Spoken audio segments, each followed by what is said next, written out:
तो नाउ आज first of all हम चेक करेंगे कि एक तो हमें इसका थोड़ा फ्रंट एंड लिखना होगा, तो मैं इसको कर लेता हूँ npm स्टार्ट, तो डेवलपमेंट सर्वर स्टार्ट हो जाएगा। ओके, आज हम और कुछ हैंडलर्स को देखेंगे। ओके, और हमें इसमें रजिस्टर और लॉगिन के लॉजिक को जो है ना थोड़ा सा देखना होगा। तो ये कौन सा है, चलो ठीक है, तो आप चेक करो, ये हमारा कुछ ऐसा दिख रहा है। अभी ये मैंने आपको यहाँ पर यूज स्टेट को समझाने के लिए बनाया था, and this was also for use state. और अभी आप देखो, अभी दिखा रहा है लॉगिन। इसका मतलब अगर इसने एक रिक्वेस्ट की होगी, ठीक है, अगर इसने एक मान लो एक रिक्वेस्ट की होगी बैकएंड को, तो अगर वो रिक्वेस्ट फेल हो जाए तो उस केस में भी इसको यूज़र नेम नहीं मिलेगा। तो उस केस में भी आपने देखा यहाँ पर क्या आ गया, लॉगिन, क्योंकि इसने बैकएंड पर जो अभी रिक्वेस्ट की थी दैट्स एन फेल्ड, है ना, दिखा रहा है कि एरर कनेक्शन रिफ्यूज्ड। ओके, इसको मैं थोड़ा यहाँ से रख देता हूँ, आप चेक करो। अभी इसने दिखाया एक्सियोस एरर। एक्सियोस एरर का मतलब है कि दैट इसने किया था एक रिक्वेस्ट, क्योंकि सबसे पहले आपको पता है कि जैसे ही ऐप लोड होगा, ऐप लोड होने के टाइम ही उस वक्त फेच डेटा हो जाएगा, है ना। फेच डेटा एक फंक्शन है जो पहले ही मतलब चल जाते हैं, जो मतलब हम कह सकते हैं कि दैट ऐप लोड होने के टाइम जब ऐप का लाइफ साइकिल स्टार्ट होता है उसी टाइम पर ही एक एपीआई कॉल होती है फेच डेटा। और आप देखिए वो उसका एड्रेस जो है दैट इज लोकल होस्ट 4000। अब क्योंकि हमें पता है कि दैट अभी हमने अपना बैकएंड सर्वर स्टार्ट नहीं किया है, तो ऑब्वियसली उस केस में इसको एरर आ गया। और दैट्स वे अभी आप चेक कर रहे हो कि यहाँ पर कोई यूज़र नेम नहीं है, मत है यूज़र नेम नहीं, यहाँ पर वेलकम हो रहा है किसी को, और यहाँ पर भी लॉगिन आ रहा है, बिकॉज लॉगिन को हमने कहा था, हमने इसको लिखा था कि दैट अगर यूज़र नेम होगा तो उस केस में तुम दिखाना वेलकम यूज़र नेम, वरना एक बटन दिखाना। ठीक है, तो ये मतलब एक front end client side logic है। देखो आज मंडे है, तो आज से हम अब इसका मतलब अब हम इसको फर्दर आगे ले जाएंगे कि हमें और इसमें क्या क्या करना होता है, क्या क्या चीज़ें करनी होती हैं। अभी तक हमारा यूज स्टेट हो गया, यूज इफेक्ट हो गया, और एक और हुक मैंने पढ़ाया था that's called as use navigate. Use navigate को जो हम पेज को रिडायरेक्ट करने के लिए इस्तेमाल करते हैं, तो कहीं पर मैंने वो भी यूज़ किया है। लाइक जब एक सक्सेसफुल रजिस्टर हो जाता है, मतलब जब एक अच्छी तरह से जब एक रजिस्टर हो जाएगा, आफ्टर ए सक्सेसफुल रजिस्ट्रेशन आप चाहोगे ना कि दैट बंदा लॉगिन पेज पे जाए, तो उस वक्त हमने यहाँ पर मैंने एक और हुक लिखा है, constant navigate is equal to use navigate. अब this use navigate hook is directly coming from React Router DOM. तो यूज नेविगेट को बस कॉल किया, आपने एक वेरिएबल बनाया नेविगेट नाम से, और नेविगेट नाम से जो वेरिएबल बनाया उसको आपने यूज नेविगेट को आपने कॉल किया। अब इससे क्या होगा ना कि यूज नेविगेट की जितनी भी प्रॉपर्टीज है, ठीक है, वो किस में आ जाएंगी, नेविगेट के अंदर। और जब भी आप नेविगेट को कॉल करोगे इस तरह से, जब भी आप नेविगेट को कॉल करोगे, फिर आप उसमें पैरामीटर के तौर पर क्या दोगे, पाथ। तो मैं इसको बोलता हूं कि देखो, अगर response.data.message होगा यूजर क्रिएटेड सक्सेसफुली, अगर data.message होगी यूजर क्रिएटेड सक्सेसफुली, तो तुम क्या कर लेना, तुम करना toast.success और उसके बाद करना नेविगेट। ठीक है, नेविगेट कहाँ करना, user/login पर। इसका मतलब एक परफेक्ट रजिस्ट्रेशन होने के बाद डायरेक्टली ये किस पेज पे चला जाएगा, लॉगिन पेज पे। इसी तरह से हमने लॉगिन का भी थोड़ा सा लॉजिक लिखा। लॉगिन में हमने लिखा कि दैट अगर सक्सेसफुल लॉगिन हुआ, if there is an message logged in successfully, तो उसके बाद तुम नेविगेट करना स्लैश पर। अब नेविगेट स्लैश का मतलब होता है मेन पेज, जो आपका होम पेज है। तो ये चीज़ें हमने थोड़ा सा इसके अंदर कर दी थी। अब हम देखो क्या करेंगे। अब आपको मैं आज एक और लाइब्रेरी के बारे में बोलता हूँ, ठीक है। शायद मुझे नहीं पता आपको हमने वो यूज़ की कभी कि नहीं, तो मुझे लगता है अगर यूज़ की होगी तो इसमें होगी ना, हमने यूज़ नहीं की है। देखो एक लाइब्रेरी है, उसका नाम है रिएक्ट आइकन्स। क्या नाम है, रिएक्ट आइकन्स। आज हम थोड़ा सा नैबार को भी अच्छा बनाएंगे और थोड़ा सा देखेंगे कि क्लाइंट साइड लॉजिक और किस तरह से आप अच्छे से लिख सकते हो, ठीक है। तो फॉर एग्जाम्पल एक लाइब्रेरी है। First of all let me just open this Google new window, ठीक है। यहाँ पर मैंने ये वाला ओपन कर दिया, आप चेक करें। यहाँ पर एक है रिएक्ट आइकन्स, ये मैं हमेशा हैंडी रखता हूँ, मतलब इसको मैंने बुक मार्क करके रखा है। अब ये रिएक्ट आइकन्स क्या है, आप चेक कर लो। आप आइकन्स कहाँ से लाते थे, मोस्टली आप लाते थे फॉन्ट ऑसम से, फॉन्ट ऑसम 5, 6, या इसी तरह से बहुत सारे बूटस्ट्रैप के आइकन्स हैं, बहुत सारी ऐसी मतलब आइकन्स की लाइब्रेरीज है। अब क्या है कि कोई बंदा उसने उन सारी लाइब्रेरीज को कंबाइन करके एक ही लाइब्रेरी बनाई, उसका नाम रखा रिएक्ट आइकन्स। ओके, तो react icons is a library, आपने ये इंस्टॉल करनी है। तो देखो इसको इंस्टॉल करने के लिए यहाँ पर लिखा हुआ है npm install react icons save. तो मैं इसको सेव कर देता हूँ, और यहाँ पर हम देखो ये जो ये है, इसको हम क्या कर लेते हैं, कॉपी और यहाँ पर मैं इसको पेस्ट कर देता हूँ, तो इंस्टॉल हो जाएगा रिएक्ट आइकन्स। अब रिएक्ट आइकन्स इंस्टॉल करने के बाद देखो, आप कोई भी आइकन यहाँ पे सर्च करो, लाइक आपको चाहिए एक मेन्यू बार, ठीक है, तो देखो please enter at least 2 characters to search. एक मिनट, हैमबर्गर ढूंढते हैं, ठीक है, इंटरनेट चल रहा है, हाँ। तो यहाँ पर आपके पास सारी जितनी भी लाइब्रेरीज आपके पास हैं, चाहे वो फॉन्ट ऑसम 4 है, 5 है, 6 है, कुछ भी, वहाँ पर जितने भी होंगे टोटल में हैमबर्गर, वो सारे आ जाएंगे। अब जितने भी आइकन्स मतलब आपको चाहिए, जैसे रजिस्टर का आइकन होता है, लॉगिन का आइकन, कुछ ना कुछ तो बना ही सकते हो ना आप। अरे को आइकन्स से क्या होता है, जब आप एक यूआई बनाते हो एंड आप उस यूआई में आइकन्स का इस्तेमाल करते हो, तो वो ज़्यादा मतलब यूज़र एक्सपीरियंस के तौर पर अगर देखा जाए तो वो ज़्यादा अच्छी लगती हैं आइकन्स अगर यूज़ किए होंगे। अब आइकन्स का यूज़ करने का ये भी तरीका होता है कि दैट अगर किसी को पढ़ना नहीं आता तो आइकन से समझ आता है। जैसे कि आप देखते हो पुराने नोकिया फ़ोन्स, उनमें लिखे होता है सेटिंग्स, और सेटिंग्स के साथ साथ वहाँ पर आइकन दिखाया होता है वो चाबी और वो टायर जैसा, वो है ना, कॉग जिसको बोलते हैं, गियर।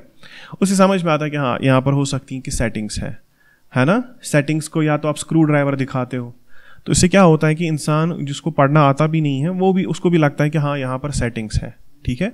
इसी तरह से आप देखो हमारे पास यहाँ पर बहुत सारी चीज़ें, आप बस यहाँ पर सर्च करो, जैसे रजिस्टर मैंने सर्च किया तो यहाँ पर बहुत सारे इसके रिलेटेड जो है ना आइकन्स आ गए। तो आपको जो भी आइकन्स चाहिए वो आपको यहाँ पर मिल जाएंगे, ठीक है। अब देखो यूज़ कैसे करना है, मैं अभी दिखाता हूँ। फॉन्ट ऑसम के यहाँ पर 1611 आइकन्स हैं। कितने? 1611। तो इन आइकन्स में मान लो जैसे मुझे ये यूज़ करना है, ठीक है, तो इस पर क्लिक किया। अब देखो ये चीज़ है ना यहाँ पर, इसको इंपोर्ट करना है, इंपोर्ट फा बार्स फ्रॉम रिएक्ट आइकन /फा। ओके, तो इसको इंपोर्ट करेंगे। तो मान लो ये हमें कहाँ पे ज़रूरत पड़ेगा, मोस्टली हम इसको नयाबार में यूज़ कर सकते हैं। तो मैं जाता हूँ nyabar.jsx में, चेक करो उसमें मेरे पास एक div है और उसके अंदर एक UL है। तो मैं यहाँ पर एक और div बना देता हूँ, ठीक है, एक और div मैंने बनाया और इस div के अंदर मैं यहाँ पर लिखता हूँ इस तरह से, नहीं ये चीज़ तो नहीं, ये आपको ऊपर इंपोर्ट करनी है, ठीक है, ये आप ऊपर इंपोर्ट करो। अब देखो जो आपने इंपोर्ट किया फा बार्स, ठीक है, इसी को हम कंपोनेंट बना के यहाँ पर डाल देंगे। तो ठीक है, इसमें आइकन इस तरह से हम डालते हैं। अब देखो मैंने div क्या लिखा, div फा बार्स। देखो अगर इसको सेव करते हैं, ठीक है, सेव करने के बाद आप यहीं पे लोकल होस्ट 3000 खोलो, लोकल होस्ट 3000 चेक करो आप। देखो इसमें ये कहीं पे आया नहीं, हाँ यहाँ पर आया सेंटर में। अब ये सेंटर में क्यों आया, बिकॉज इसकी रीज़न है हमने पूरे के पूरे नयाबार पे क्या किया हुआ है, justify content centre, justify content space between, ऐसा ही किया ना हमने, स्पेस बिटवीन। तो स्पेस बिटवीन की वजह से यहाँ पर आ गया। लेकिन हमें क्या करना है, हमें इसको जो है हमें इसके साथ इसको लाना है, ठीक है। तो चेक करो, फर्स्ट ऑफ ऑल मुझे ये कब चाहिए, ये जो ये वाला div है ये मुझे कब चाहिए। मोस्ट प्रोबेबली अगर हम बात करें, आपने इससे पहले पढ़ा होगा कि दैट हम HTML के अंदर जब डिज़ाइन बनाते हैं तो हम फिर रिस्पॉन्सिव डिज़ाइंस बनाते हैं, यानी कि अगर फॉर एग्जाम्पल स्क्रीन छोटी हो जाए तो उस वक्त वो मेन्यू आ जाता है। तो इसका मतलब ये जो ये मेन्यू बार है ना, ये मुझे किसके बदले में चाहिए, इन होम अबाउट कॉन्टैक्ट के बदले में। तो ये कब आना चाहिए, ये स्क्रीन साइज 500 पे आना चाहिए। तो इसके लिए आप CSS में मीडिया क्वेरीज लिखते हो ना, तो ठीक है, मैं अभी दिखाता हूँ अभी आपको कि ये जो ये UL है ना, ये इस UL और इनके बीच में मान लो आप ऐसा, ये जो UL है नयाबार का जो UL है, इसका डिस्प्ले नन होना चाहिए 500 पिक्सल पर, और 500 पिक्सल पर इसका जो है इसका डिस्प्ले ब्लॉक होना चाहिए। मान लो अगर इसका अभी डिस्प्ले नन है तो 500 पिक्सल पर ये दिखना चाहिए, ये बंद होना चाहिए। ये तो आप इससे पहले भी कर चुके हैं। तो एक मेन्यू बार हम बनाएंगे पहले। फिलहाल तो मैंने इसको ऐसे ही रखा, फिलहाल मैं इसको ऐसे ही रख देता हूँ। अब देखो यहाँ पर एक चीज़ है, मतलब रिएक्ट के अंदर अगर फॉर एग्जाम्पल यहाँ पर आप क्लिक कर रहे हो, ठीक है, तो इट मीन्स ये तो ये div है ना, दिस फा बार्स, तो मैं इस div पर ही लगा देता हूँ ऑन क्लिक। लगा सकते हैं ना ऑन क्लिक, हाँ, इस पर मैंने ऑन क्लिक लगाया तो मैं किसी फंक्शन को कॉल कर सकता हूँ। मैं इसको लिखता हूँ हैंडल नाउ। क्या लिखेंगे, हैंडल नाउ। तो मैंने हैंडल नाउ का एक फंक्शन बनाया। इसका मतलब जब भी इस फा बार्स के ऊपर इस div पर तो हैंडल नाउ बार्स की फंक्शन चल जाएगी। अब ऑब्वियसली इसने एरर दे दिया, बोलेगा कि ये तो फंक्शन ही नहीं है। तो चलो ठीक है, फंक्शन बना लेते हैं, देखते हैं उसमें क्या ही आ जाएगा। और देखो यहाँ पर यूज़र नेम कहाँ से आ रहा है अभी, props.user से। अब देखो रिटर्न से पहले आप कहीं पर भी ये लिख सकते हो, लाइक आपका यहाँ पर एक हुक बना सकते हैं हम कांस्टेंट, ठीक है, शो ड्रॉप डाउन, या हम लिख सकते हैं शो साइड नैव बार, शो साइड नैव, ठीक है, और सेट शो साइड नैव, ठीक है, ऐसे लिखा मैंने, सेट शो, एक साथ लिखना है, set show side nav, okay, is equal to use state, क्या लिखेंगे, यूज स्टेट। तो देखो बाय डिफॉल्ट क्या आपको साइड नैव दिखेगा, नहीं, बाय डिफॉल्ट तो साइड नैव नहीं दिखेगा, तो इसलिए मैं इसको रखता हूं फॉल्स। अब ये इसको हम क्या बोलते हैं, यूज स्टेट हुक, है ना। अब देखो क्या है कि यहां पर ही आप एक फंक्शन बना लो जिसका नाम होगा ए हैंडल नैव। तो हैंडल नैव फंक्शन में यहां पर बना लेता हूं। फंक्शन आप इस तरह से भी बना सकते हो जैसे आप जावास्क्रिप्ट में बनाते हो ना, फंक्शन नेम, फिर पैरेंथेसिस और सीधे ही करली ब्रेसेस, आप इस तरह से भी बना सकते हो। इट्स नॉट नेसेसरी कि दैट आप वो एरो फंक्शन ही बनाओ। तो मैंने ऐसे बनाया हैंडल नैव। अब हैंडल नैव में क्या होगा, सेट शो नैव, जो वटेवर जो सेट शो नैव होगा उसको आपने क्या कर देना, ट्रू। देखो असल में ट्रू करना नहीं है, असल में आपको वटेवर जो साइड नैव होगा उसका उल्टा करना है, ठीक है, सो दैट है कि दोनों जगह पे काम करे। आप एक बार क्लिक करोगे तो ट्रू होगा, दूसरी बार क्लिक करोगे तो फॉल्स होगा, वो प्रॉब्लम नहीं करेगा, ठीक है। मैंने इसको लिखा ना केमल केस में, set show side nav, okay. तो अब हमें क्या करना है, देखो मैं इसको लिख देता हूं यहां पर, इस फा बार्स के बाद मैं एक और यूएल लिखता हूं, ठीक है, एक और यूएल मैंने लिखा और ये यहां पर मैंने पेस्ट कर दिया, ठीक है। इसको मैं फॉर्मेट कर देता हूं, आप चेक करो, ओके। तो मैंने यहां पर ये यूएल जो लिखा ना, अब इसको सेव करते हैं। देखो यहां पर भी एक आ गया, बिल्कुल ही मतलब बुरा लग रहा है क्योंकि असल में ये जो है ना, ये इसको कंडीशनल रेंडरिंग पे रखना है, मतलब ये जो ये होम अबाउट कॉन्टैक्ट है इसको किस पे रखना है, कंडीशनल रेंडरिंग पे। तो कैसे करोगे आपको, देखो मैं आपको समझाता हूं। आप लिखोगे कि अभी शो साइड नैव क्या है, शो साइड नैव अभी फॉल्स है क्योंकि बाय डिफॉल्ट तो फॉल्स है ना। जब आप नैव बार पे क्लिक करोगे तब वो ट्रू होगा। तो देखो यहां पर शो साइड नैव, मैं इसको ऐसे लिखूंगा कि देखो ये पूरा का पूरा यूएल जो है ना, ये पूरा का पूरा यूएल, इसको मैं ले लेता हूं किसमें, करली ब्रेसेस में, ओके। और मैं यहां पर लिखूंगा कि अगर ये शो साइड नैव, ठीक है, ट्रू हुआ तो ये दिखाना। तो ठीक है, ऐसे। अब हमने टर्नरी ऑपरेटर के पहले हम क्या लिखते थे अक्सर, हम वहां पर लिखते थे क्वेश्चन मार्क एंड कोलन। वो इफ एल्स कंडीशन बन जाती थी कि दैट अगर ट्रू होगा तो ये, अगर फॉल्स होगा तो ये। दूसरा एक है इसमें, उसको हम लिखते हैं ऐसे, एंड। क्या लिखते हैं, एंड। इसका मतलब है कि अगर शो साइड नैव ट्रू होगा तभी आप यूएल लिखाना, ठीक है। अगर show side, if show side nav is true then आप यूएल दिखाओ, इसका एल्स नहीं है। देखो अगर आप इसको क्वेश्चन मार्क लिखते हैं यहां पर क्वेश्चन मार्क, तो फिर आपको फिर दूसरी चीज लगानी थी, आपको फिर एल्स भी लिखाना था। तो ये दोनों ही हम इसको कहते हैं टर्नरी ऑपरेटर है, दोनों ही टर्नरी ऑपरेटर हैं। बट इस वाले में आपको एल्स पे भी दिखाना है कि that if show nav is not true then उस वक्त क्या शो करना है। तो यहां पर मैंने एंड लगा दिया। तो एंड लगाने का मतलब है कि शो साइड नैव जब ट्रू होगा तभी आप ये एल आई दिखा लो। अब मैं इसको सेव कर देता हूं, आप चेक करो। ये अभी इसको रिलोड करते हैं, चेक करो आप, रिलोड करते हैं। देखो मत है यहाँ पर कुछ भी, लेकिन जब मैं इस पर क्लिक करूंगा तब आता है। इसका मतलब अब ये रह गया किस पे, अब फिर से क्लिक करने पर ये वापस जाना चाहिए। तो इसीलिए मुझे यहाँ पर मैंने पहले ही कहा था कि that you don't have to just आपने एक्सप्लिटली ट्रू नहीं करना है, आपने इसको बताना है कि वॉटेवर जो शो साइड नैव होगा उसका उल्टा, वॉटेवर जो साइड नैव होगा उसका उल्टा। देखो अगर वो फॉल्स हुआ तो ट्रू करेगा, अगर ट्रू होगा तो फॉल्स करेगा। तो अब मैं डबल साइडेड क्लिक चला सकता हूं, ऐसे भी है ना। अब थोड़ा सा इसको CSS से आपने ठीक करना है, ठीक है। अब आप इसको CSS से ठीक करोगे कैसे, मतलब ये जो मेन्यू है ना बहुत अच्छे से दिखना चाहिए। देखो पहला काम क्या करेंगे, जो ये वाला डिव है ना, दिस डिव, इसको मैं लिखूंगा, इस पूरे डिव को ही लिखूंगा मैं, इसकी क्लास में डाल देता हूं मेन्यू बार। क्या लिखेंगे, मेन्यू बार। अब ऊपर क्या था, ऊपर एक्चुअल जो डिव है ना, जो एक्चुअल डिव है वो तो है नैव बार, लेकिन नैव बार के अंदर अब मैंने एक और डिव बनाया मेन्यू बार। अब मेन्यू बार की CSS लिखते हैं, और हमारी जो navbar.css है उसमें आप देखो वी आर हैविंग अ नैव बार, उसके अंदर एक UL है और उसके अंदर इसने फिर लिखा है कि एक डिव है। उस डिव का भी आप नाम लिखोगे, ठीक है, उस डिव का भी, क्योंकि इसके बाद एक और डिव है उसका भी हम नाम लिखेंगे, क्लास नेम यूज़र प्रोफाइल, क्या लिखेंगे, यूज़र प्रोफाइल, ये ना जिसमें वो आता है वेलकम, ये वाला डिव, ठीक है। तो चलो ठीक है, मैंने यहाँ पर एक और डिव लगा दिया। तो अब डिव हमारे पास आ गए मेनू बार और यूज़र प्रोफाइल। चेक करते हैं इसकी CSS में जाके, यानी कि इस डिव का नाम अभी क्या है, यूज़र प्रोफाइल, हाँ यूज़र प्रोफाइल, और बिकॉज ये एक क्लास नेम से हम इसको टारगेट कर रहे हैं तो डॉट, और इसके पहले एक क्या है, इसके पहले आप मेन्यू बार, ठीक है ना, मेन्यू बार, यू चेक है ना, एक मेन्यू बार और एक user profile, end user profile में P जो है वो स्मॉल है, यूज़र प्रोफाइल, ओके। चलो सेव कर लेते हैं। अब मेन्यू बार की क्या CSS है, देखो मेन्यू बार की CSS में सबसे पहले चेक करो, मेन्यू बार के अंदर एक UL है, मेन्यू बार के अंदर एक UL है, तो और खुद मेन्यू बार है।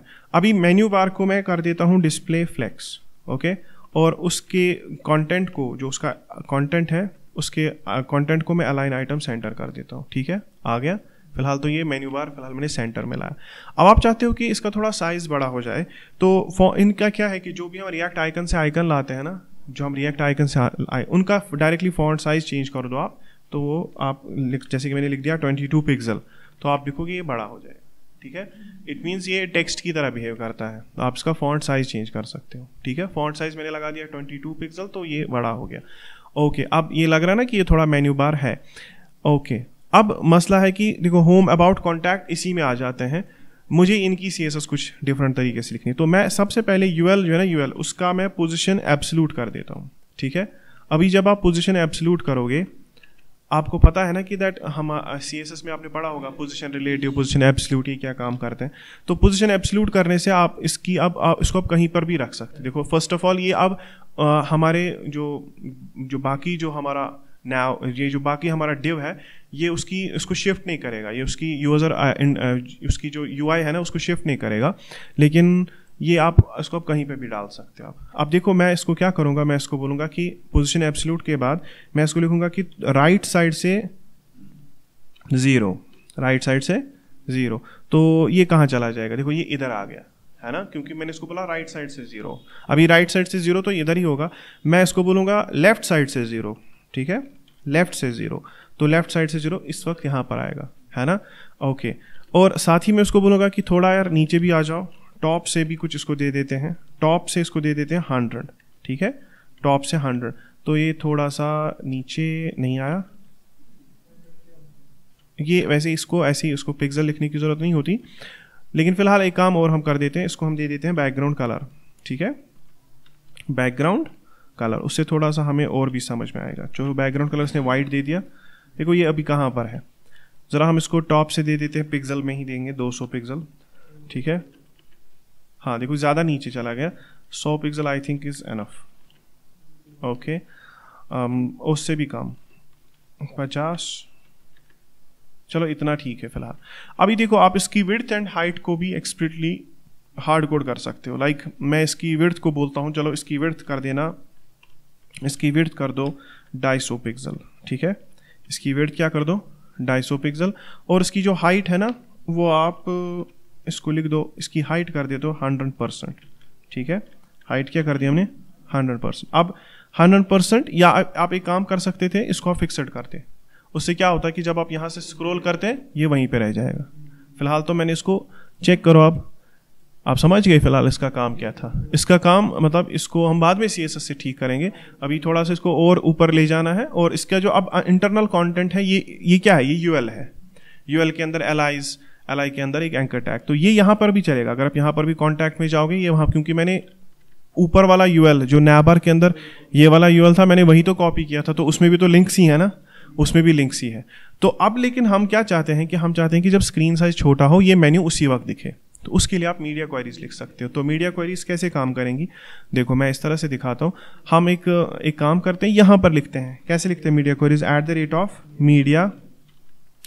@media screen and max width, ऐसे लिखते हैं ना, एंड मैक्स विड्थ, तो ऐसे लिखेंगे मैक्स विड्थ 500 पिक्सल। तो मैंने इसको बोला कि देखो media screen and max width 500 pixel. उस वक्त क्या कर लेना, देखो मैं पूरा का पूरा ये जो हमारा ये CSS है ना, इसी को कॉपी करके यहाँ पर पेस्ट कर देता हूँ, ठीक है। बाद में जहाँ जहाँ पे मुझे चेंजेस लगेंगे वो मैं करता हूँ, ठीक है। तो फर्स्ट ऑफ ऑल मुझे लगता है कि मेन्यू बार जो है, मेन्यू बार स्टार्टिंग में मेन्यू बार जो है उसका डिस्प्ले फ्लेक्स नहीं बल्कि डिस्प्ले नन होना चाहिए, ठीक है। उसका डिस्प्ले नन होना चाहिए। तो इसका डिस्प्ले अगर मैं नन कर देता हूँ तो ऑब्वियसली पूरा का पूरा यूआई से ही निकल जाएगा, ठीक है। और इसका डिस्प्ले कब आप करोगे फ्लेक्स? अब इसका डिस्प्ले फ्लेक्स हम करेंगे मीडिया क्वेरी के अंदर। तो मीडिया क्वेरी के अंदर हम इसका डिस्प्ले फ्लेक्स कर देंगे। तो वो तो फ्लेक्स ही है। इसका मतलब अगर मैं स्क्रीन साइज छोटा कर दूं, ठीक है, तो ये आना चाहिए। देखो आ गया ना। तो ये 500 पिक्सल पे, ये भी 500 पिक्सल है बराबर। देखो जब आप फुल स्क्रीन पर होते हो, अगर आप इस तरह से ब्राउजर को छोटा करोगे, इसको मैं बंद कर लेता हूँ, यहाँ पर एक और ब्राउजर भी है। तो देखो ये अभी 500 पिक्सल पे ही है। आप चेक कर सकते हो, F12 दबाओ, आप चेक करो, देखो ये है ना, देखो कितना 545, 526, 500। तो 500 पिक्सल पर मीडिया क्वेरी लग जाती है। लेकिन मैं चाहता हूं कि उस वक्त ये होम अबाउट कॉन्टैक्ट चला जाए। तो हमें देखना है कि वो किस में है। तो वो चेक करो आप, वो हमारे पास नयाबार के अंदर एक यूएल है ना, नयाबार के अंदर एक यूएल है। तो मैं लिखूंगा कि नयाबार के अंदर जो यूएल है उसका, तो छोटी स्क्रीन पर यानी कि यहां पर मीडिया क्वेरी में हमें नयाबार के यूएल को डिस्प्ले नन करना, ठीक है। आप चेक करो, सही है ना। अब अगर हम इसको ऐसे बड़ा कर देंगे तो उस वक्त उसका डिस्प्ले नन, ठीक है। तो इस तरह से आप CSS में भी हमने थोड़ा सा लॉजिक लिख दिया।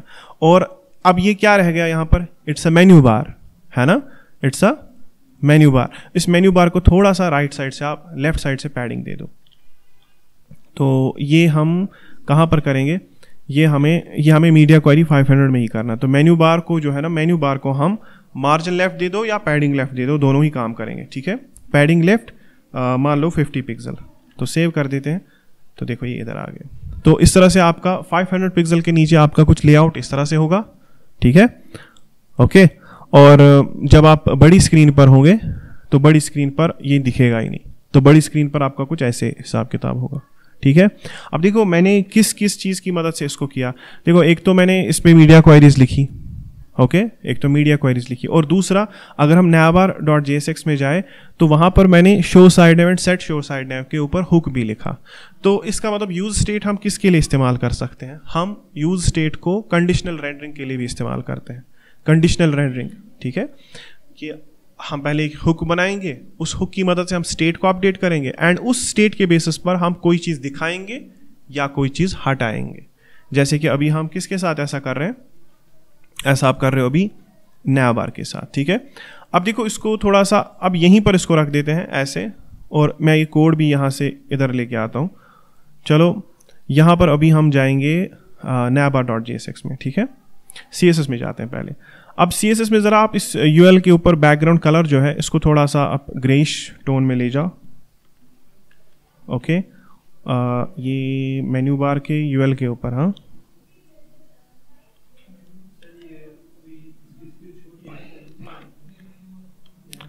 ये मेन्यू बार में ही था, हाँ,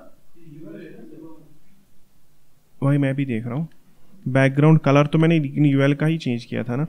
एक मुझे आया ना समझने नहीं। देखो इसको क्या हो रहा है ना कि इसका कलर हो जाएगा चेंज, लेकिन फिर आप 500 पिक्सल पे फिर से इसको इसमें भी चेंज करना पड़ेगा ना।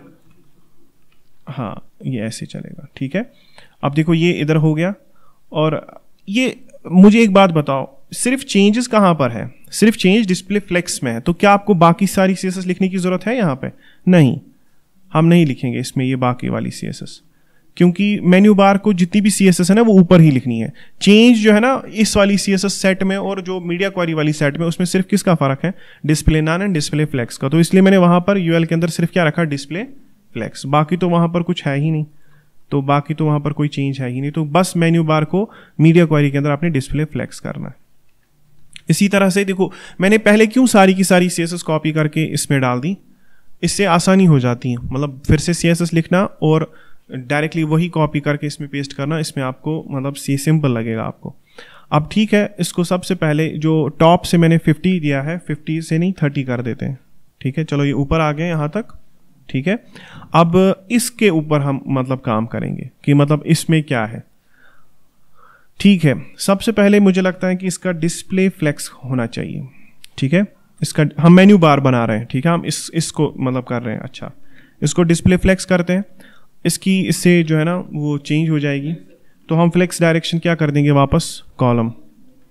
चलो फ्लेक्स डायरेक्शन कॉलम कर दी, लेकिन ये हमने इसलिए किया सो दैट हम जस्टिफाई कंटेंट सेंटर कर सके। नहीं, हमें यहाँ पर देखो, हाँ ये भी चीज़ याद रख लो, जब आप डिस्प्ले फ्लेक्स डायरेक्शन कर देते हो तो justify content and align item का मतलब चेंज हो जाता है। ठीक है, अब सेंटर करने के लिए आपको अलाइन आइटम्स करना पड़ेगा। ठीक है, देखो अब अलाइन आइटम से ही सेंटर होगा।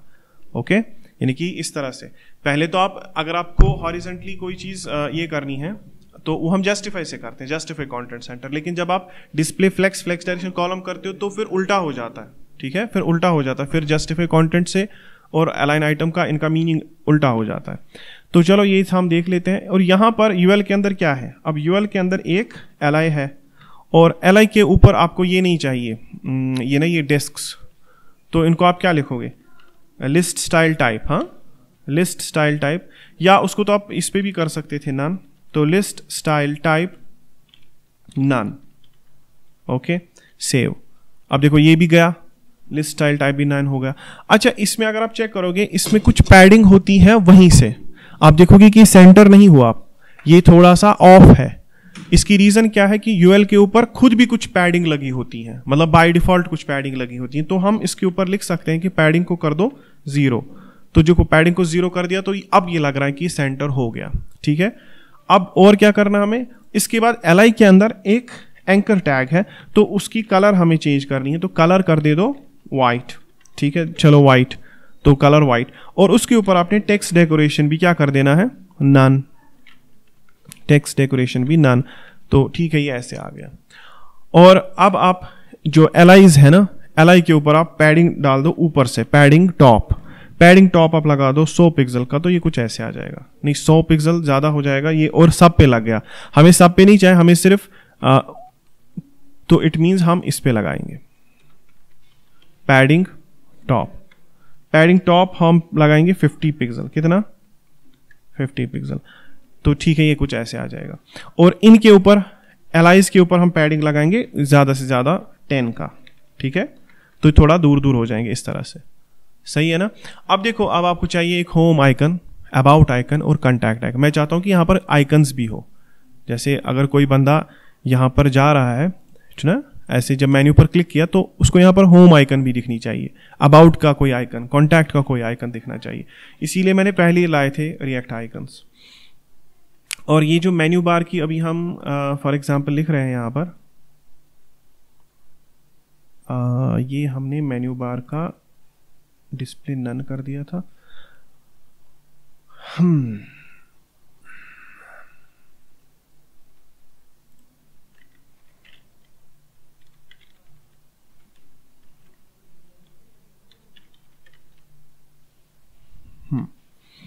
तो चलो ये कुछ ऐसा हो गया। ठीक है ना, इसी पर आप क्लिक करो फिर से तो ये बंद हो जाएगा। ओके, आप यहां पर किसी, मतलब इस पर भी अगर आप क्लिक करोगे उस वक्त ये बंद हो जाएगा, क्योंकि आपको पता है ना कि असल में डिव के ऊपर फंक्शन थी। जब आप उस डिव के ऊपर फिर से क्लिक करोगे तो उसे वो ट्रू वापस फॉल्स हो जाता है। तो आप कहीं पर भी क्लिक करो ये वापस बंद हो जाएगा। और होम पर क्लिक करोगे, ऑब्वियसली वो एक लिंक है, एक तो वो बंद भी होगा और हम होम पे भी चले जाएंगे। अबाउट पर चेक करो, कॉन्टैक्ट पर। अब मैं चाहता हूं कि यहां पर होम, अबाउट और कॉन्टैक्ट को यहां पर हम क्या रखें, आइकन्स। तो ऑब्वियसली वो हम कहां से लाएंगे, हाँ वो हमें रिएक्ट आइकन्स से चाहिए। मुझे पता है वहीं पे है वो, मैं यहाँ पर कुछ और देख रहा था। और हाँ, मीडिया क्वेरीज आप कहाँ पर सेट करोगे, मीडिया क्वेरीज यहाँ पर सेट करनी चाहिए। ठीक है, जो ये वाला है ना, ये वाला आइकन, इसको प्रेस करके यहाँ पर मीडिया क्वेरीज चेक करनी चाहिए। इससे आपको प्रॉपरली पता चल जाएगा कि कौन सी मीडिया क्वेरी कब लगती है। आपने यूज़ किया है कभी ये? हाँ, तो यही इसी से होता है ना सब कुछ। तो इसी को रखो आप ऑन करके, तो इससे पता चल जाएगा कि कहाँ पर क्या होता है। ठीक है, अब चेक करो। अब हमें चाहिए सबसे पहले मान लो होम, तो यहां पर हम सर्च करेंगे होम। देखो यहां पर बहुत सारे होम आ गए, अब जो आपको अच्छा लगे इसमें से। ठीक है, देखो कलर्ड वाला भी है। ठीक है, कलर्ड आइकन्स भी है। चलो फिलहाल मैं ये उठा लेता हूँ, फा होम। हम तो इसको मैंने इंपोर्ट करना है, और ये मुझे इंपोर्ट कहाँ पे करना है, नया बार में। ठीक है, तो नया बार में ऊपर आप ऐसे इंपोर्ट कर दो फा होम, और यहां पर इसको कॉपी करके कहां पर हमें इसको लेना है, देखो जहां पर आपका शो साइड है, लिंक है ना यहां पर, है ना, लिंक से पहले। तो मैं ऐसे कर देता हूँ, ऐसे इसको कंपोनेंट की शक्ल देते हैं ऐसे, फा होम, ठीक है। तो मैं इसको सेव कर देता हूँ, देखते हैं आ गया कि नहीं, चेक करो, देखो होम आ गया, ठीक है। इसी तरह से आपको अबाउट का चाहिए, कॉन्टैक्ट का चाहिए। अब आप जब बेसिक HTML लिखते थे उस वक्त क्या आप करते थे यहाँ पर, बेसिक HTML के टाइम पे, बेसिक HTML के टाइम पे आप आई फ्रेम्स में लिखते थे, या वो आई टैग होता था उसमें आप लिखते थे। इसमें आप डायरेक्टली कंपोनेंट बना सकते हो। एंड आपको पता है कि एज ए अब ये कंपोनेंट है तो इस पर भी ऑन क्लिक आप कर सकते हो, इस पर भी ऑन क्लिक ये सब कुछ चलेगा, ठीक है। तो फा होम, अब और क्या चाहिए हमें, अबाउट। ऐसे ही आपको मतलब आप रेलिवेंट टर्म्स सर्च करो, आपको लगता है कि आपको अबाउट चाहिए तो देखो ये नहीं है, ओके। आपको चाहिए कॉन्टैक्ट, आपको ये इसमें जो हम यूज़र एक्सपीरियंस जब हम बनाते हैं ना, जब हम यूज़र इंटरफेस जब हम बनाते हैं तो उस वक्त आपको मतलब बहुत ना इसके साथ मतलब खेलना पड़ता है, आपको रिसोर्सेज जमा करने पड़ते हैं, टाइम लगता है उसमें रिसोर्सेज जमा करने में। तो इससे आपको बहुत फ़ायदा होगा, बिकॉज ये लगभग बहुत सारी जो लाइब्रेरीज है ना, बहुत सारी जो है एक ही में है, तो यहाँ पर आपको फ़ायदा होगा। तो देखो ये है यहाँ पर कॉन्टैक्ट है ना, तो कॉन्टैक्ट के लिए ये लगा सकते हैं, ओके। मैं तो अभी ऐसे ही मतलब मैं कुछ ये देख नहीं रहा हूँ किसी यूज़र इंटरफेस से, मैं जस्ट ऐसे ही जो मुझे ठीक लग रहा है अपने हिसाब से वो मैं यहाँ पर इंपोर्ट कर रहा हूँ, ठीक है। तो चलो इसको इंपोर्ट कर देते हैं, इंपोर्ट, और कहाँ पर इंपोर्ट करना है, नैबर में ही, ठीक है। तो इंपोर्ट कर दिया, तो ये जो ये वाली टर्म है इसी को हम इधर ला आएंगे कॉन्टैक्ट में, लेकिन हाँ ठीक है ना। तो किस हिसाब से, हाँ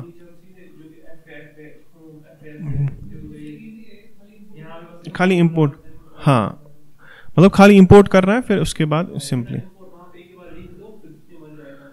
आप वो भी है ना, वो पता होनी चाहिए ना। यहाँ पर भी मसला देखो क्या है, देखो आपने यहाँ पे लिखा ना लू contact, it's not like that आपको इंपोर्ट करना है, ठीक है। अब अगर आपको याद है ना इसका नाम क्या है, लाइक अगर आपको पता है, जैसे फा है ना, हम लिखते हैं ना ऐसे फा, तो अगर आप ऐसे लिखोगे फा, कहाँ गया, मैंने कंट्रोल F कर दिया शायद, हम देखो आप यहाँ पर अगर लिखोगे FA, देखो आ जाते हैं यहाँ पर फा आइकन सारे। अब मतलब मसला प्रॉब्लम ये है कि दैट मुझे पता नहीं है कि कौन सा आइकन क्या है, आइकन लाइब्रेरी तो यहाँ पर भी आ जाएगी, देखो एरो, FA एस्ट्रिक, FA फा के जितने भी फॉन्ट ऑसम के जितने भी, वो सारे FA लिखने से ही आ जाएंगे।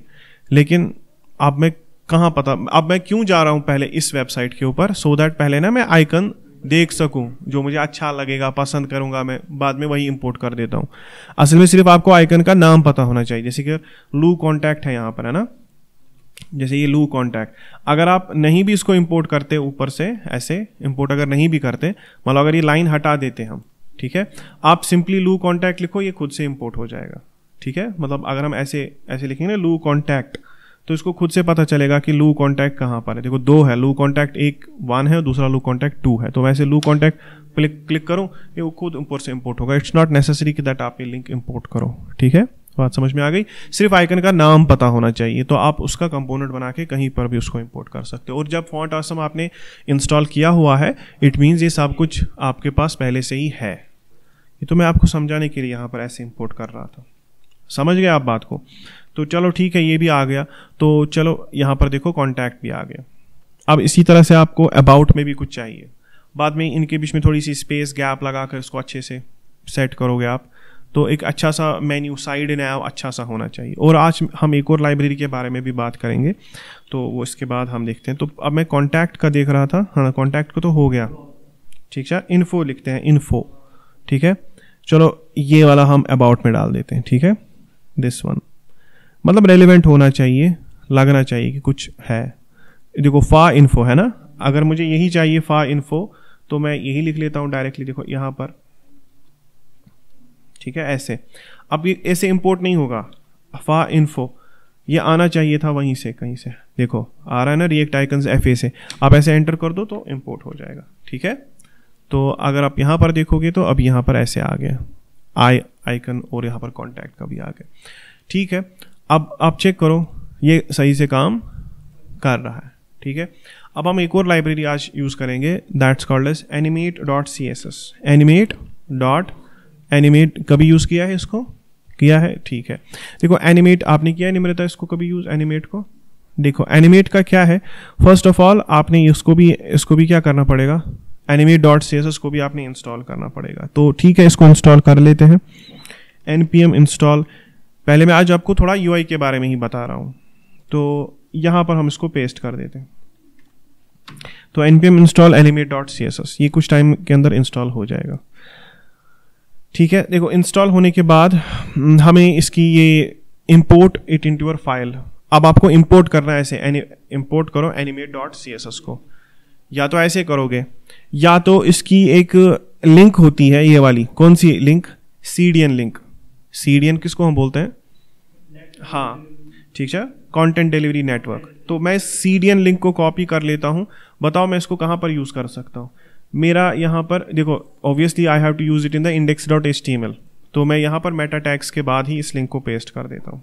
ठीक है, समझ गए आप। तो मैंने इस लिंक को यहाँ पर पेस्ट कर दिया डायरेक्टली, क्योंकि असल में हमारी मेन फाइल कौन सी है, मेन फाइल तो असल में हमारा index.html ही है, तो मैंने CDN लिंक इसी के अंदर लगा दी। अगर आप बूटस्ट्रैप यूज करना चाहते हो तो बूटस्ट्रैप की लिंक्स भी आप index.html में ही डाल दो। चलो ठीक है, लिंक हो गई, लिंक हमने डाल दी।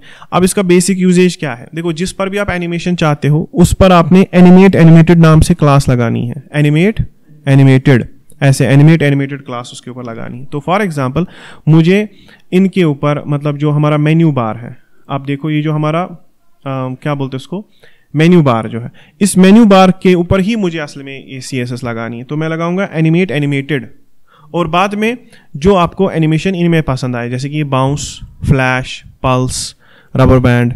देखो मुझे चाहिए बैक इन लेफ्ट, क्योंकि मेन्यू बार मैं चाहता हूँ कहाँ से आए, ऐसे लेफ्ट करके ऐसे। ठीक है, मैं ऐसे चाहता हूँ, तो मैं यही क्लास कॉपी करके इसमें यहाँ पर डाल देता हूँ back in left, animated back in left. तो इसमें एक तो अपनी क्लास होगी मेन्यू बार, उसके ऊपर जो CSS मैंने लिखी है वो, दूसरा एनिमेटेड क्लास, और दूसरा एनिमेट बैक इन लेफ्ट। इसको सेव करते हैं, देखते हैं इससे हमें क्या सा इफेक्ट मिलेगा। चलो चेक करो अब। ये हमने थोड़ा यहाँ पर गलत कर दिया, मैं बताता हूँ क्यों। क्योंकि हमें इसको UL पर लगाना है। किस पर, क्योंकि हाँ बिकॉज हम पूरा ड्यू पे लगा बैठे, नहीं हमें इसको किस पे लगाना है, इस एनिमेटेड को हमें चाहिए, या हमें UL पे चाहिए, क्योंकि हमारा UL ही आता जाता रहता ना। हाँ, हमारा कंडीशनल रेंडरिंग पे कौन है, कंडीशनल रेंडरिंग पे हमारा UL है, तो मैं इसको UL पे लगा देता हूँ, क्लास नेम, ऐसे क्लास नेम, और फिर ये सेव कर देते हैं, देखते हैं कैसा इफेक्ट आएगा। देखो ठीक है, ऐसे। तो ये हो गया बैक इन लेफ्ट। अगर आपको ये अच्छा नहीं लगा तो यहाँ पर और भी बहुत सारे हैं, देखो back out left, back out right, back out left ऐसे, या बाउंस इन लेफ्ट ऐसे, बाउंस इन लेफ्ट। चलो इसको कॉपी करते हैं, देखते हैं बाउंस इन लेफ्ट कैसे काम। तो मुझे सिर्फ ये चेंज करना है, animate bounce in left, save कर देते हैं, देखते हैं कैसा इफेक्ट होगा ऐसा। तो I think this is okay, है ना। तो देखो आपने वो जो छोटी छोटी एनिमेशंस होती है ना, माइक्रो एनिमेशंस, वो लिखने की जरूरत नहीं है, आपने बस एक लाइब्रेरी का इस्तेमाल किया और हो गया, है ना। देखो थोड़ा सा अच्छा सा इफेक्ट लग रहा है ना, आने के टाइम पे थोड़े से एनिमेशंस लग रहे हैं अच्छे। तो ये मेन्यू बार इस तरह से हो गया। अब देखो जो भी लिंक आप और डालोगे, लाइक मान लो अगर इसको हम ऐसे बड़ा कर देते हैं, होम, अबाउट, कॉन्टैक्ट, इसके बाद आपके पास और भी लिंक्स होंगी, प्रोडक्ट, सर्विसेज, वो लिंक्स जैसे आप यहां पर डालोगे वही लिंक्स आपको ऐसे करके इसमें भी डालनी है। इस तरह से आपका मेन्यू बार भी बन जाएगा। और यहीं पर आप बनाओगे settings, log out, change password, profile, है ना, वो सारी यहां से ही निकलेंगी। ठीक है। और मान लो यहां पर आप कैसे लाओगे वो, मतलब इस केस में हम क्या कैसे लाए वो, मतलब हम चाहते हैं ना कि वो सारी सेटिंग्स अगर हम बड़ी स्क्रीन पर हो एंड मुझे अपना पासवर्ड चेंज करना, तो मैं कैसे जाऊंगा वहां पर। अब हम यहाँ पर उसको क्लटरिंग तो नहीं करेंगे, हम सारी चीजें यहाँ पर तो नहीं दिखाएंगे। देखो एक चीज मैं आपको बताऊंगा, आपके मतलब मैं आपको रिकमेंड करूंगा आपको पढ़ने के लिए। दैट्स अ वेबसाइट एक है, that's called as principles of UX. क्या बोलते हैं उसको, प्रिंसिपल्स ऑफ यूएक्स। तो एक वेबसाइट है 7 फंडामेंटल, ये देखो लॉज ऑफ यूएक्स, देखो इस तरह से एक वेबसाइट है लॉज ऑफ यूएक्स करके। देयर इज अ लॉ, मतलब यूजर एक्सपीरियंस, जब आप एक अच्छा सा डिजाइन बनाते हो ना, उस अच्छे से डिजाइन बनाने में और उसकी फंक्शनैलिटी में पहला लॉ हम बोलते हैं एस्थेटिक यूजिबिलिटी इफेक्ट। क्या बोलते हैं, एस्थेटिक यूजिबिलिटी इफेक्ट। कहते हैं कि अगर आप एक वेबसाइट बनाओ और बहुत अच्छी चल रही है, बहुत मस्त चल रही है, वो बटर की तरह, ठीक है, बटरी स्मूथ कोई वेबसाइट है, लेकिन अगर इसकी यूजर एक्सपीरियंस मतलब इसका डिजाइन उतना अच्छा नहीं है, तो लोगों को लगने लगेगा पता नहीं क्या बकवास वेबसाइट है। इसलिए बोलते हैं एस्थेटिक यूजिबिलिटी इफेक्ट। हमेशा एस्थेटिक्स यूजिबिलिटी को सरपास कर जाते हैं, एस्थेटिक्स यूजिबिलिटी को सरपास कर जाते हैं। एक अच्छी दिखने वाली वेबसाइट अगर वो फंक्शनैलिटी में बकवास भी क्यों ना हो, फिर भी लोग उसको यूज करेंगे। जैसे मैं आपको इस तरह से बता दूं, देखो मान लो आप में से किसी की हैंडराइटिंग खराब है लेकिन इसको मैथमेटिक्स बहुत अच्छी आती है। अब जब एग्जामिनेशन में पेपर लिखता है ना, मैडम इसका पेपर देख के ही इसको बोलती हैं कि तेरे को 10 में से 5 आएंगे, हालांकि इसने क्वेश्चन पूरा किया है। और हाँ, एक कोई दूसरा बंदा, ठीक है, जैसे कि लड़कियां, उनकी हैंडराइटिंग बड़ी अच्छी होती है, उनको बड़े मार्क्स आते हैं अच्छे अच्छे, ठीक है। इट्स नॉट लाइक दैट कि मतलब, मगर ऐसा है लड़कियों को बचपन से ही हैंडराइटिंग अच्छी होती है। लड़के पता नहीं क्या लिखते हैं, अगर वो अच्छा भी लिखेंगे उनको क्या देंगे हम, उनको कम ही मार्क्स मिलेंगे। पता है क्यों? क्योंकि देख के ही इंसान को लगता है क्या लिखा है इसने ये। लड़कियों अगर कुछ भी नहीं लिखेंगी, उनका मतलब दिखने में बहुत अच्छा हैंडराइटिंग होता है, तो वो जो है ना वो बहुत अच्छा मतलब वो मेंटेन, उन्होंने ज़्यादातर टाइम, आप देखो जब उनके प्रोजेक्ट्स होते हैं या जो उनके असाइनमेंट्स होते हैं बड़े प्यारे होते हैं, मतलब टीचर का मन ही नहीं करता पढ़ने का, वो बोलता है अच्छा ही लिखा होगा, है ना, और 10 आउट ऑफ 10। तो उसी को बोलते हैं एस्थेटिक यूजिबिलिटी इफेक्ट। एस्थेटिक ये कानून है, ये प्रिंसिपल है, एस्थेटिक यूजिबिलिटी इफेक्ट। एक वेबसाइट जो दिखने में अच्छी होगी, अगर वो फंक्शनिंग में बकवास भी होगी, फिर भी लोग उसको यूज करेंगे। तो इसीलिए आप हमेशा इस कानून को दिमाग में रखो, ठीक है। अगर यूजिबिलिटी ना भी हो, एस्थेटिक्स होने चाहिए, ठीक है। दूसरी चीज है कॉग्निटिव बायस। इसको समझो आप, कॉग्निटिव बायस को। कॉग्निटिव बायस होता है, या सॉरी कॉग्निटिव बायस नहीं, पहले आप कॉग्निटिव लोड को समझो। कॉग्निटिव लोड क्या होता है? The amount of mental resources needed to understand and interact with an interface. मान लो आपके पास 50 मेन्यू है, मेन्यू में 50 चीजें हैं, और आपने 50 की 50 चीजें यूजर के सामने डाल दी।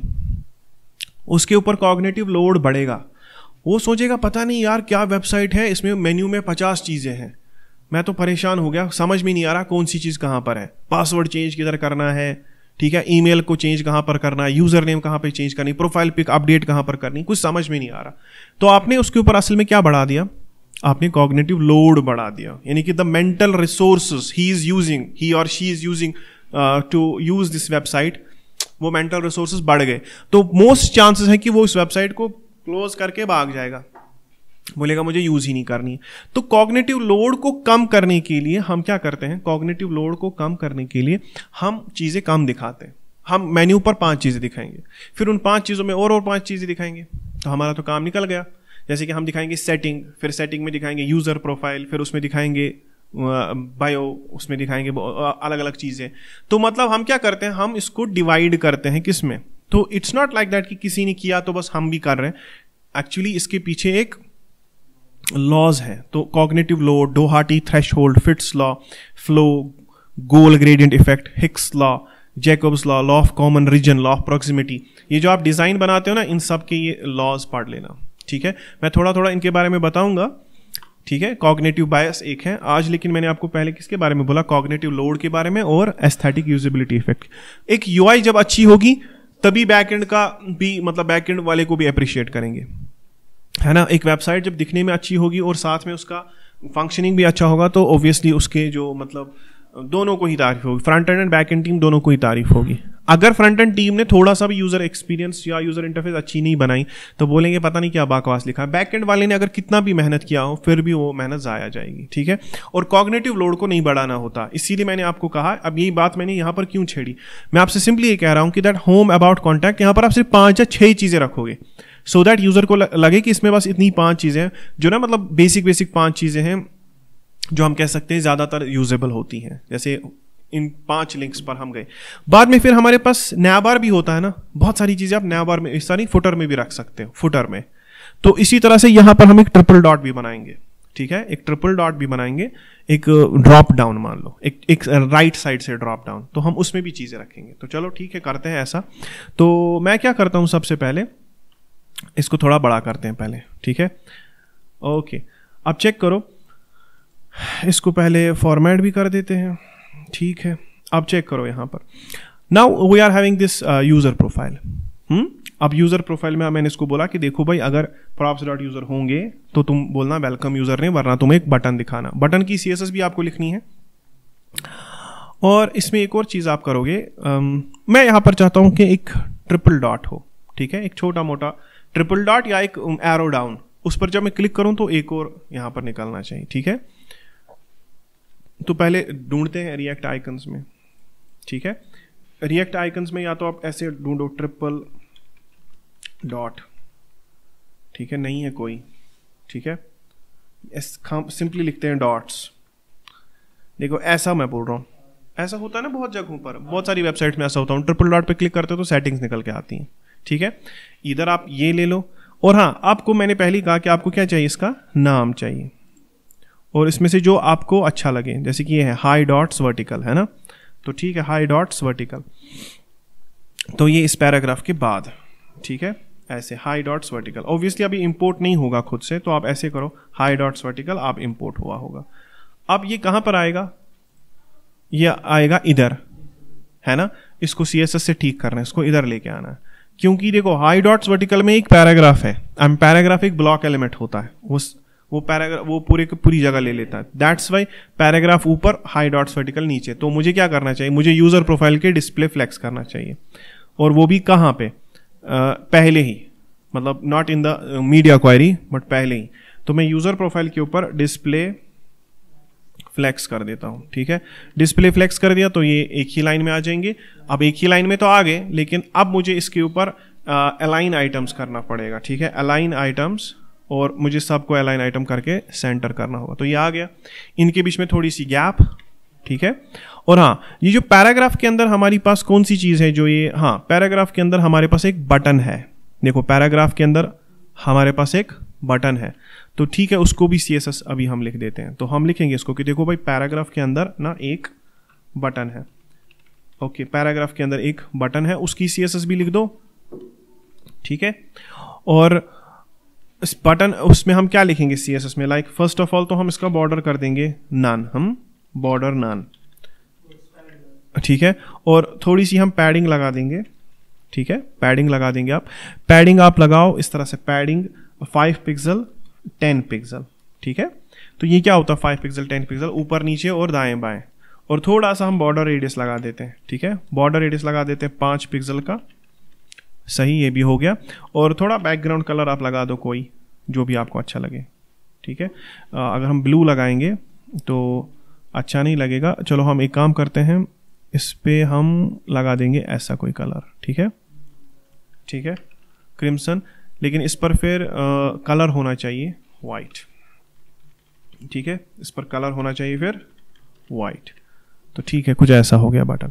अब इसके बाद जो ये ट्रिपल डॉट है ना, इनके बीच में थोड़ी सी गैप भी होनी चाहिए।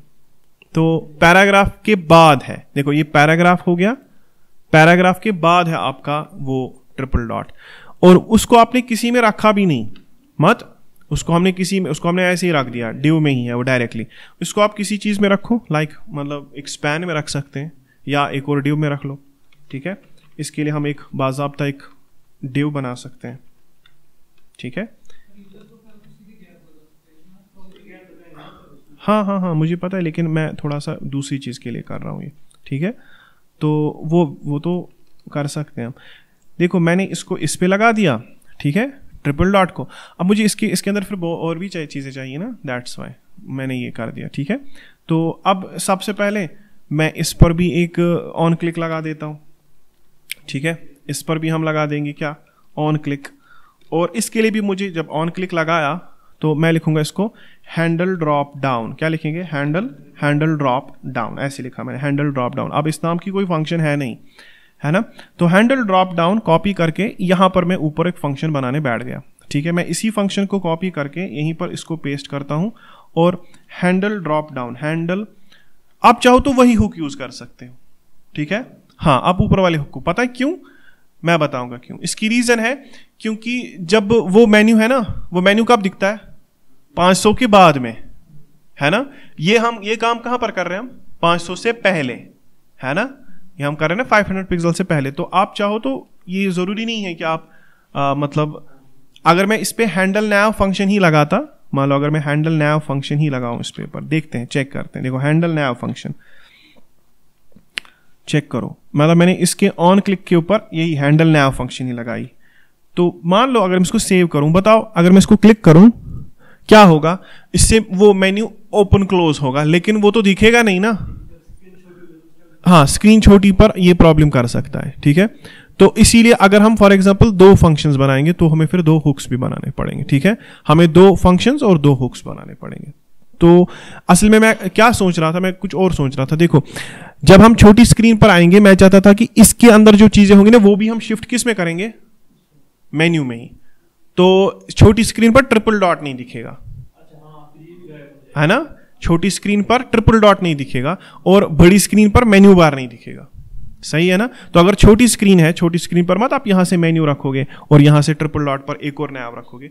तो मैं सोच रहा हूं वैसे कि हम ट्रिपल डॉट के ऊपर ट्रिपल डॉट को हम छोटी स्क्रीन पर नन कर देंगे, तो वो हम देखेंगे।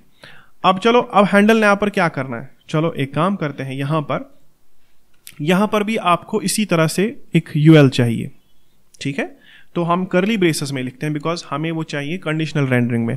और हम लिखेंगे कि देखो, अगर शो साइड नैव ट्रू होगा, अगर शो साइड नैव ट्रू होगा तो तभी दिखाना क्या दिखाना, तो वो हम देखते हैं। हमें चाहिए एक यूएल, ठीक है। जैसे हमने ऊपर लिखा था कि जब शो साइड नैव ट्रू होगा तो तब आप एक यूएल, हाँ, इसी तरह से आप यहां पर भी इसको ऐसे लिखो, ठीक है। तो बताओ इसको क्या चाहिए, हमें चाहिए एक यूएल, ठीक है। यूएल, हाँ, उसके अंदर होंगी हमारी मान लो एलाइज। तो मान लो ऐसे सेटिंग्स, मैंने ऐसे ही फिलहाल लिखा सेटिंग्स, एक ही एलाई मैं फिलहाल बनाऊंगा सेटिंग्स। देखते हैं कहाँ ये कहाँ पर ओपन होगा। अब इसने ऐसे कर दिया सेटिंग्स, देखो अब इससे मत वो ओपन हुआ, इससे तो अब ये ओपन हो रहा है। इसको जब हम क्लिक करें तो सेटिंग्स ओपन हो गई। और ये असल में अगर आप 500 से नीचे जाओगे तो वो भी ओपन होगा, मगर हमें दिखेगा नहीं क्योंकि हम अभी बड़ी स्क्रीन पर होंगे। और छोटी स्क्रीन पर तो ट्रिपल डॉट ही नहीं दिखेगा, है ना। तो छोटी स्क्रीन पर ट्रिपल डॉट को कैसे गायब हम करें, कुछ नहीं करना, बल्कि ये जो डिव हमने बनाया है ना, कौन सा वाला, ये, इसकी हम क्लास रखेंगे, इसकी क्लास रखेंगे हम रखेंगे इसकी क्लास नेम, हम इसको लिखेंगे ड्रॉप डाउन। क्या लिखेंगे, ड्रॉप डाउन डिव हमने कहीं पे बनाया तो नहीं है, नहीं, देखो। और ये है कि अदर यूजर प्रोफाइल के अंदर, तो और मीडिया क्वेरी में हमें ये करना है। तो हमें इसको बोलना है कि देखो, यूजर प्रोफाइल के अंदर एक डिव है, क्या नाम है उसका, ड्रॉप डाउन, और उसका क्या करना है, उसका डिस्प्ले नन कर दो, ठीक है। पूरा मतलब इसको हम नन कर देते हैं। तो छोटी स्क्रीन पर ये ट्रिपल डॉट ही नहीं होना चाहिए, मत देखो गायब हो गया ना। बड़ी स्क्रीन पर है ट्रिपल डॉट, लेकिन अब इसके अंदर जो सेटिंग्स है वो इसके अंदर यूएल है। ड्रॉप डाउन के अंदर एक यूएल है, उसकी पोजीशन क्या करेंगे भाई, उसकी पोजीशन कर दो एब्सोल्यूट, ठीक है। उसकी पोजीशन कर देंगे एब्सोल्यूट और उसको रखेंगे मान लो टॉप से 30 और राइट से रखेंगे उसको 0, राइट से 0। सेव करते देखते हैं कहां पर आएगा। ये सेव हुआ, चेक करते हैं ये हम कहां पर लिखे। ड्रॉप डाउन के अंदर एक, हाँ, ड्रॉप डाउन के अंदर एक यूएल है और वो कंडीशनल रेंडरिंग पे है। ड्रॉप डाउन के अंदर एक, तो ये क्यों नहीं लगी इसके ऊपर, सही, एग्जैक्टली। तो इसको हमने मीडिया क्वेरी के अंदर लगाया, तो इसको हमने कहाँ पे लगाना है, पहले ही मीडिया क्वेरी के बाहर। और ये यूजर प्रोफाइल में था ना, यूजर प्रोफाइल में, ठीक है, हाँ, यहां पर डिस्प्ले फ्लेक्स करना है, सही। अब देखो ये कुछ ऐसा हो जाएगा, ठीक है। अब इसको भी हम थोड़ा बैकग्राउंड कलर वलर वो, बाकी इस पे भी फिर हमें वही मेन्यूज लगाने जैसे हमने इसके साथ किया था। तो देखो छोटी स्क्रीन पर ये तो दिखेगा ही नहीं, पूरा ये दिखेगा, है ना। बाद में अगर इसमें कुछ बग्स वग्स आएंगे तो मे बी आपको, मतलब जो जिस चीज से हम अभी बचने की कोशिश कर रहे हैं ना, कि दैट हम हम सोच रहे हैं कि एक ही फंक्शन और एक ही यूज स्टेट हुक में हो जाए, तो हो सकता है फिर बाद में आपको 2 अलग से बनाने पड़े। ओके, तो 2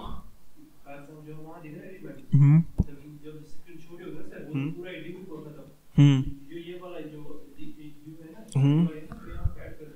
ठीक है। अब चलो, अब यहां पर मैंने क्या लिखा फिलहाल, settings. Okay, settings.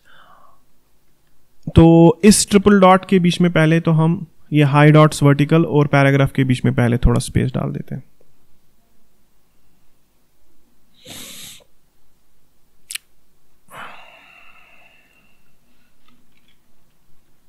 Margin left, सही है ना। अब जो ये यूएल है, यूएल की पोजीशन तो एब्सोल्यूट हो गई, टॉप 300 राइट। इसकी हम विड्थ लगा देंगे, कितनी, इसकी विड्थ हम लगा देंगे 250 पिक्सल, ठीक। और इसका बैकग्राउंड कलर हम ग्रे, ठीक है। और साथ ही में इसकी हाइट हम थोड़ा सा रखेंगे 600 पिक्सल, ठीक है। ये भी हो गया ना, यू चेक नाउ, कुछ ऐसा दिखेगा। तो 600 पिक्सल यहाँ पर इसलिए आपको ज़्यादा लग रहा है बिकॉज ये कुछ ऐसे हैं, ठीक है। ये तो हम बड़ी स्क्रीन के लिए कर रहे हैं, तो ये कुछ ऐसे होगा। और यूएल के ऊपर मैंने पहले ही कहा था कुछ पैडिंग होती है, तो उस पैडिंग को आप क्या कर दोगे, 0, सही है ना। और चलो ठीक है, यूएल के ऊपर 0, ओके। और दूसरी चीज़ हमें अब इसकी एलाई जो है ना, इसकी एलाई, इसके ऊपर, इस यूएल के ऊपर आप डिस्प्ले फ्लेक्स भी कर दोगे, ठीक है। डिस्प्ले फ्लेक्स डायरेक्शन क्या कर दोगे, हाँ। और साथ ही में अलाइन आइटम्स सेंटर, सही है ना। और थोड़ा सा आप इसको पैडिंग टॉप दोगे, पैडिंग टॉप। तो पैडिंग टॉप हमने दे दी 30 पिक्सल, थोड़ा नीचे आ जाएगा। और हमें वो भी नहीं चाहिए लिस्ट स्टाइल टाइप, हाँ। लिस्ट स्टाइल आप यहां पर भी नॉन कर सकते हो, लिस्ट स्टाइल टाइप नॉन कर दो,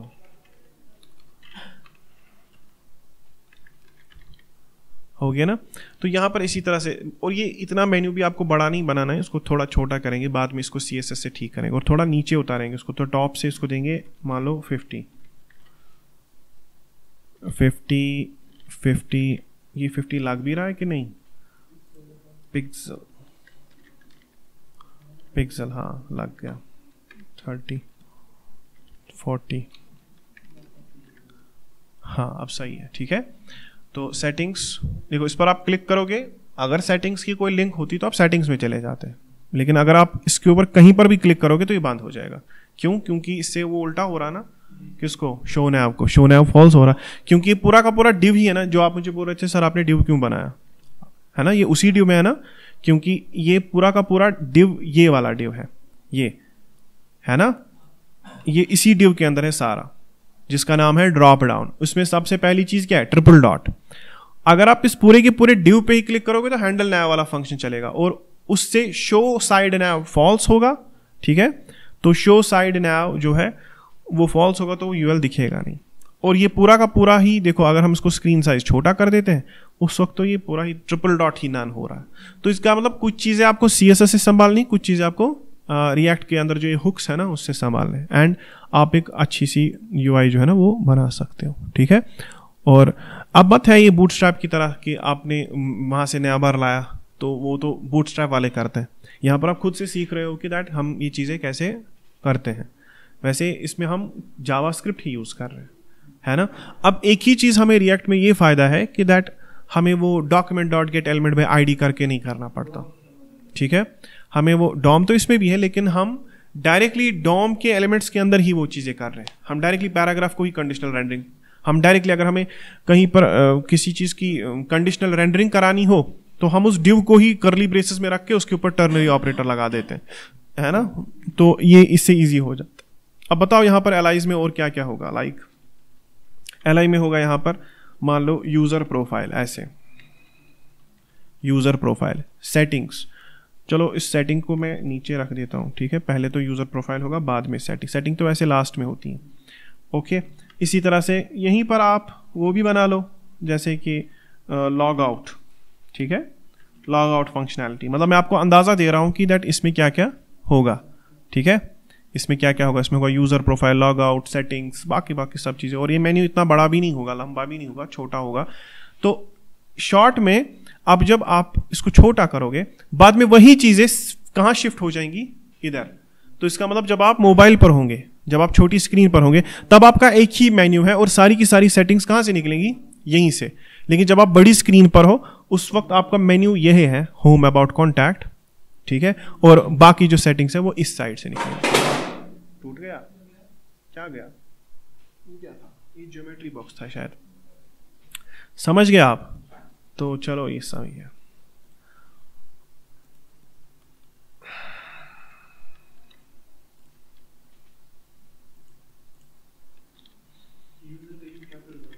हाँ हाँ हाँ, तो देखिए, ओके। और हमें चाहिए इसकी CSS में LI के ऊपर CSS। हाँ, अब जिस तरह से मैं ये CSS लिखता हूँ ना, इसमें एक ही चीज़ आपको फायदा ये हो रहा है कि दैट आपने बहुत सारी क्लास नेम्स नहीं देनी पड़ती।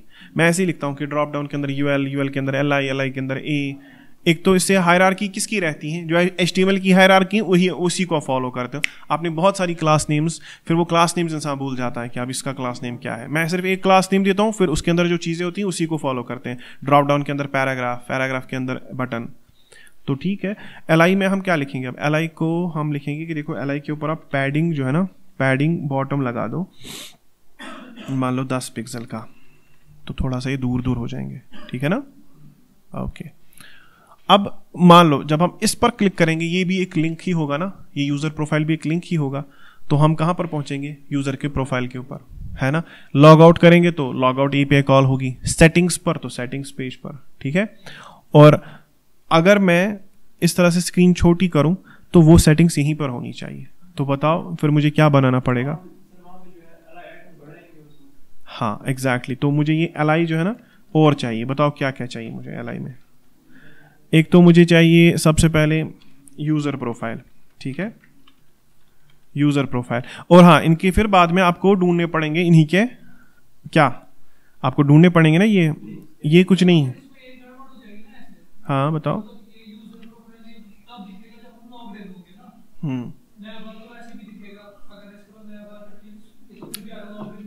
इसमें भी हम कंडीशनल रेंडरिंग कर सकते हैं, ठीक है। देखो ये जो ट्रिपल डॉट है वो कब दिखेगा, जब आप लॉग इन होंगे। लेकिन आप यहां से बोलते हो कि देखो अगर हम छोटी स्क्रीन पे होंगे तो ये चीजें तो तब भी दिखेंगी, नहीं, इनको भी आप कंडीशनल रेंडरिंग पे रखोगे, ठीक है। मैं बताऊंगा ना आपको, देखो लू कॉन्टैक्ट है ना, इसको आप ऐसे कर सकते हो ना कि दैट देखो मेरी जान, ये तभी दिखाना जब प्रॉप्स डॉट यूजर होगा। इजी है, यहां पर मैं इसको लिखूंगा, अगर प्रॉप्स डॉट यूजर होंगे तभी ये LI दिखाना। तो प्रॉप्स डॉट यूजर कब होगा, जब वो लॉग्ड इन होगा। तो जब प्रॉप्स डॉट यूजर होगा, बस इतना लिखने से हो जाएगा, प्रॉप्स डॉट यूजर होगा तभी आप ये सब चीजें दिखाना। और इसको आप रखोगे एक ही इसमें,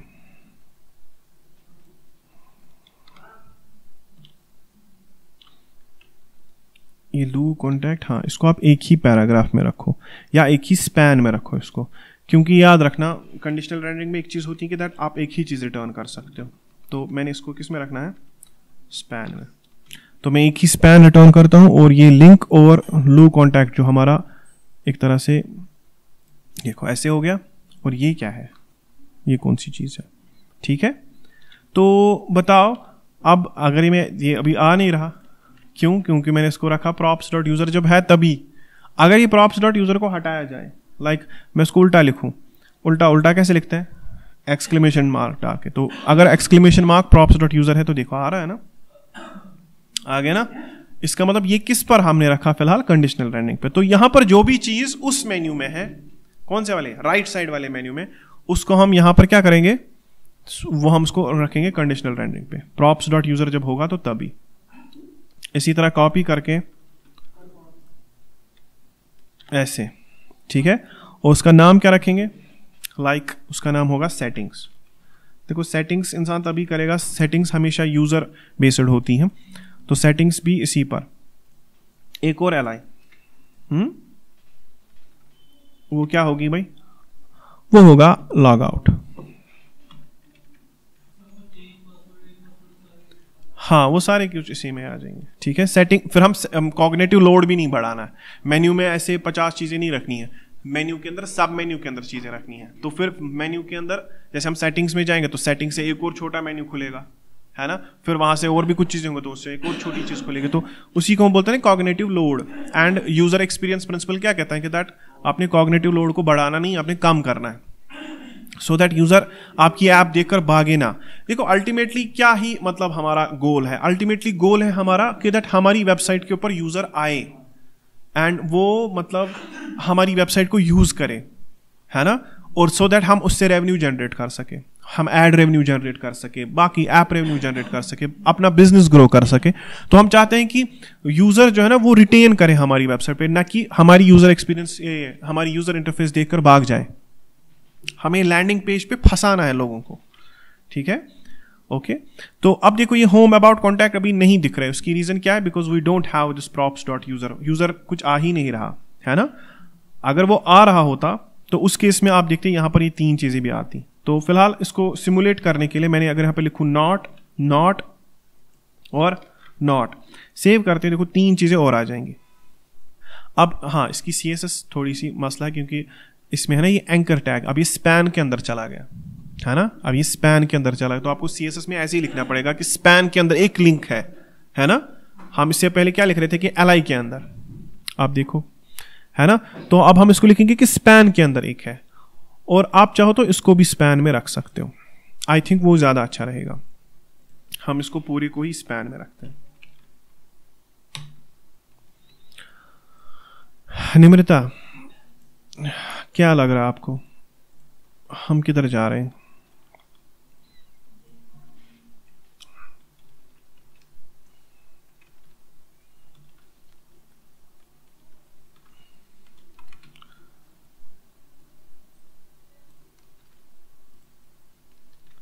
ठीक,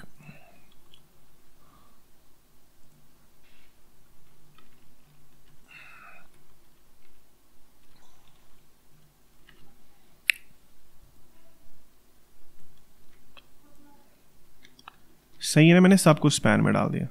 अब इससे क्या होगा, अच्छा ये उल्टा क्यों हो गया, हाँ ये बाहर ही रह गया बेचारा,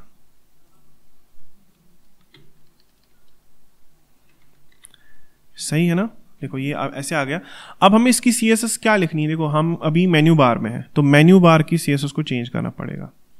तो हम इसको लिखेंगे भाई कि मेन्यू बार जो है, मेन्यू बार के UL के LI के अंदर A नहीं है बल्कि पहले स्पैन है ना, पहले स्पैन है बाद में उसके अंदर A है, तो ठीक है, उससे ठीक हो जाएगा,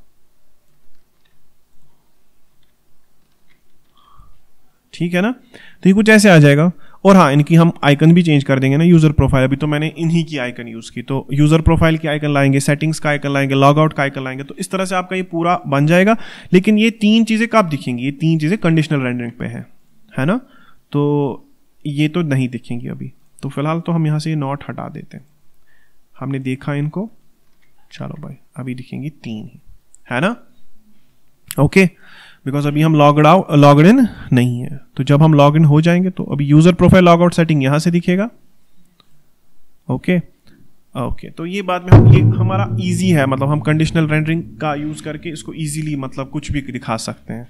हम किसी एक चीज को ले सकते हैं कि देखो भाई अगर ये है तो ये करना है ना, अगर लोडिंग स्टेट में है तो ये दिखाना, अगर लोडिंग स्टेट में नहीं है तो दूसरी चीज दिखाना। बिकॉज हमारे यहाँ पर कंडीशनल रेंडरिंग बहुत ईजी है, हमें जावास्क्रिप्ट में नहीं लिखना पड़ता इफ कंडीशन, हम बस करली ब्रेसेस लगा के टर्नरी ऑपरेटर लगा देते हैं, और वो भी डायरेक्टली कहां पर, सीधा HTML में, ठीक है, तो उससे बहुत इजी हो जाता है। और भी आप इसकी कुछ ये और हाँ, अगर पे जाके आप ये थोड़ा इसके बारे में पढ़ोगे, ठीक है, using psychology to design better, और ये कुछ इनका एक नया आया है कि आप किस तरह से साइकोलॉजी का यूज करके अच्छा डिजाइन बना सकते हो, एक बेटर डिजाइन बना सकते हो। Aesthetic usability effect, cognitive bias and cognitive load, ये तीन चीजें आज पढ़ना, और इसके बाद आप पढ़ना जेकब्स लॉ, ठीक है। Now what is Jacob's law? Jacob's law मैं थोड़ा बता देता हूं। कहता है कि मोस्ट ऑफ द वेबसाइट्स जैसी दिखती है ना, मोस्ट ऑफ द वेबसाइट्स, आपकी वेबसाइट भी वैसी ही दिखनी चाहिए। अगर नहीं दिखेगी तो 80% चांस है कि आपकी वेबसाइट फेल हो जाएगी, ठीक है, ये रूल है। User spend most of their time on other sites, this means that user prefer your site to work the same way all the other sites they already know. इसीलिए हम देखो for example अगर कोई website आप use करते हो, आदत हो गई लोगों को वो वेबसाइट यूज़ करते हुए। मुझे बता फ्लिपकार्ट एंड अमेजोन में कितना डिफरेंस है? थोड़ा सा ही, लगभग सेम ही है। वहाँ पर ऐड टू कार्ट सेम है। इंसान को नहीं लगता कि मैं फ्लिपकार्ट से अमेजोन पे आ गया। क्यों? अगर ऐसा लगेगा, अगर फ्लिपकार्ट थोड़ा पूरा की पूरा डिफरेंट लगेगा तो यूज़र फ्लिपकार्ट को यूज़ करना छोड़ देंगे। इसीलिए आजकल की जो मॉडर्न वेबसाइट्स हैं वो लगभग सारी की सारी क्या दिखती हैं? सेम दिखती हैं।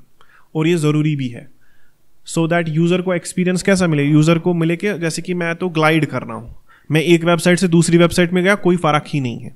तो this is called as Jakob's principle. इसके बारे में भी पढ़ लेना, ठीक है? एक तो ये पढ़ लेना, और दूसरा animate.css पे थोड़ा हाथ देख लेना, इस पे आप चेक करो, प्रैक्टिस कर लेना animate.css लाइब्रेरी कैसी चलती हैं, और रिएक्ट आइकन्स का भी यूज़ कर लेना, ठीक है? तो आज मैंने 2 लाइब्रेरीज इंस्टॉल करके रखी और उनका इस्तेमाल यहाँ पे रोबोट्रेस में किया, ठीक है? और यहाँ पर भी मुझे आइकन्स चाहिए, ठीक है? मुझे यहाँ पर भी आइकन्स चाहिए, क्योंकि बड़ी स्क्रीन पर तो यही हमारा मेन्यू है ना।